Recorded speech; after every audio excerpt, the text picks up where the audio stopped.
des nouvelles autorités qui veulent renégocier certains contrats dans ce secteur? Voilà, la renégociation des contrats, vous savez, comme je le disais tantôt, à chaque fois que vous avez une nouvelle administration, un nouveau président de la République qui est élu, il vient avec sa stratégie, ses objectifs qui peuvent être différents, n'est-ce pas, des objectifs et de la stratégie de l'ancien gouvernement.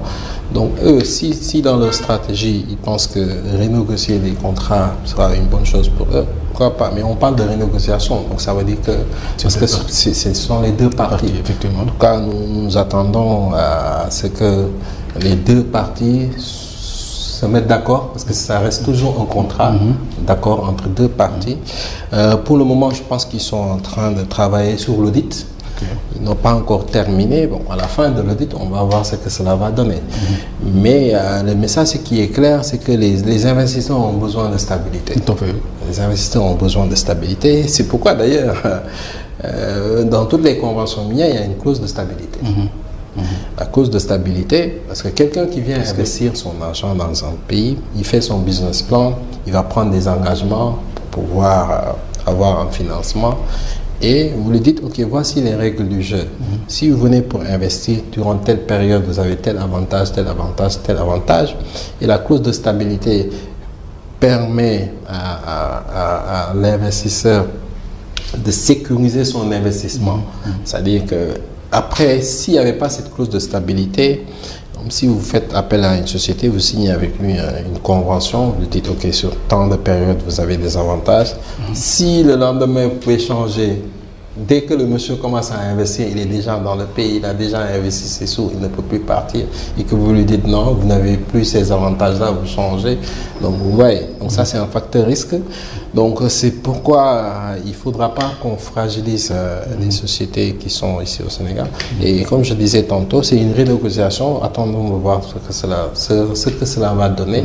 Pour le moment, ils sont en train de faire l'audit. Après l'audit, je pense qu'il y aura des discussions entre les deux parties pour trouver ce juste équilibre pour que personne ne perde, que ce soit les sociétés minières et l'État. Parce que nous sommes des partenaires et nous le rappelons souvent.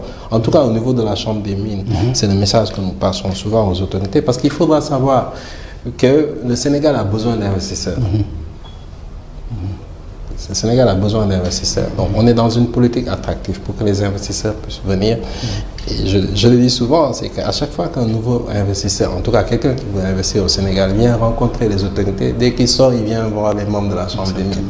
Il essaie de comprendre l'environnement, des affaires, est-ce que l'État respecte ses engagements, et ça, ce sont des points essentiels pour les investisseurs, et c'est ça qui va permettre, n'est-ce pas, aux autres investisseurs de venir au Sénégal, investir et créer de la valeur, créer des emplois, on en a besoin. Vous qui êtes là depuis un moment, et comment vous appréciez l'environnement des affaires au Sénégal? Bon, l'environnement, vous savez, à chaque fois qu'il y a aussi de nouvelles autorités qui viennent de s'installer, il y a cette période de flottement que nous vivons actuellement. Tout le monde sait que les temps sont assez difficiles pour les entreprises d'une manière générale. C'est pourquoi d'ailleurs, nous taquinons souvent les autorités pour dire de diminuer un peu la pression fiscale et douanière quand même. C'est important. Et je profite aussi de cette occasion pour remercier le directeur général des impôts et le directeur général des douanes, parce que nous sommes allés les voir pour échanger avec eux. Ils nous ont rassurés. Ils nous ont rassuré que les efforts vont être faits, parce que la pression quand même, elle est là, elle est énorme. Elle est très forte. Elle est très forte. Les sociétés minières, les sociétés d'une manière générale, les industriels, tout le monde se plaint. Et tout. Donc, j'espère qu'on va sortir de ces situations-là. Et comme on l'a dit, l'objectif, c'est d'élargir l'assiette fiscale pour que tout le monde puisse payer, parce qu'on ne tape que sur les grandes entreprises. Et aussi, l'autre pression qu'il y a, on le voit souvent, à chaque fois avec les autorités, c'est une pression pour baisser les prix. Baisser les prix. Nous, on pense que, ok, baisser les prix, c'est baisser les marges des industriels. Les industriels, ils font moins de marge, ils ne vont pas réinvestir. Donc, on doit travailler de l'autre côté, c'est-à-dire augmenter le pouvoir d'achat des Sénégalais. Parce que les industriels qui gagnent une marge, ça leur permet de réinvestir. pouvez même signer des conventions avec eux. Vous dites, écoute, si on vous exonère de tel impôt, prenez l'engagement de réinvestir et créer des emplois. Il faut créer la valeur. Mais à chaque fois, on voit qu'il y a une pression énorme pour baisser les prix au niveau des sociétés. Et ça aussi, ça pose un problème. Donc, c'est moins de marge, donc moins d'investissement.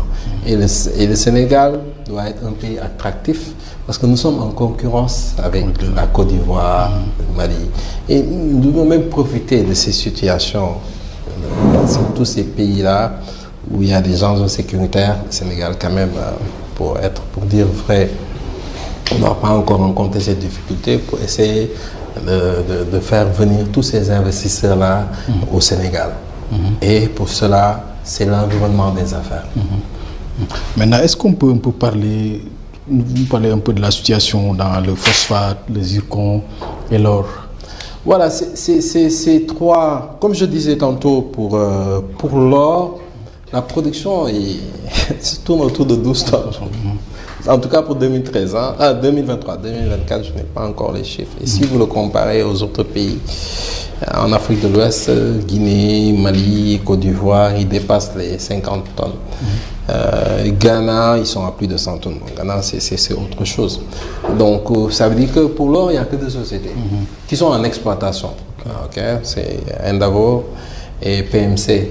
Il y a Managem qui est en phase de réalisation des investissements, sauf erreur. De ma part, ils vont entrer en exploitation d'ici quelques mois, si ce n'est pas encore le cas.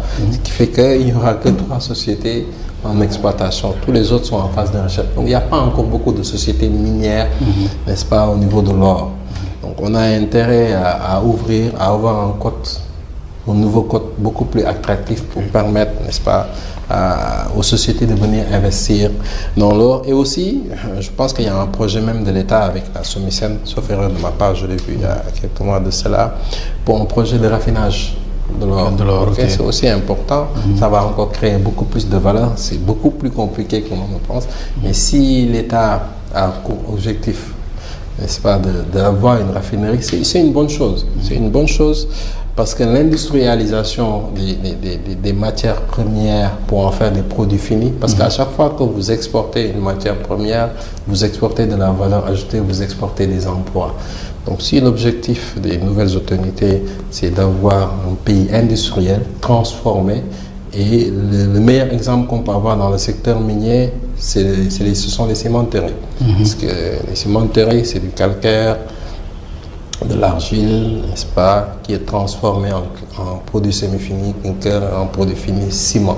Donc tout le processus de fabrication se fait au Sénégal, le produit fini est vendu au Sénégal et même exporté dans plusieurs pays d'Afrique. Si on prend aussi l'exemple du zircon, c'est une seule société, c'est GCO, qui est en train d'exploiter le zircon et qui est en train de l'exporter, malgré il peut y avoir quelques difficultés avec les communautés qui sont en train d'être réglées. Et aussi, je pense qu'on a intérêt aussi à avoir d'autres sociétés qui viennent pour investir dans ce secteur-là. Le phosphate, on a les ICS, oui, effectivement. Qui exportent l'acide phosphorique et aussi le phosphate. On a aussi d'autres sociétés minières qui sont dans le phosphate, mais nous avons des réserves et je pense que ces sociétés-là aussi sont en train de faire des investissements, n'est-ce pas, pour pouvoir beaucoup plus avoir une valeur ajoutée dans ce pays. Et si on a aussi d'autres sociétés qui sont prêtes à investir, qu'ils viennent. Le Sénégal, il y a les